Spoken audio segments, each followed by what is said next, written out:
पातु पृष्ठतः।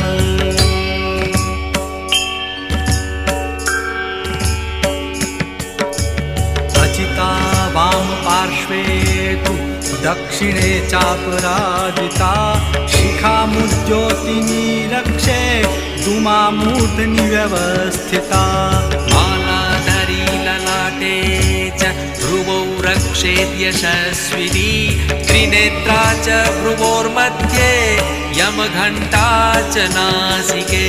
शङ्खिनी चक्षुषोर्मध्ये श्रोत्रयोर्द्वारवासिनी कपोलौ कालिका रक्षेत् कर्णमूले तु शाङ्करी।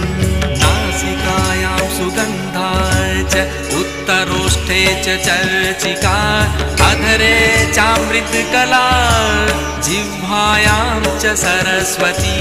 दन्तान् रक्षतु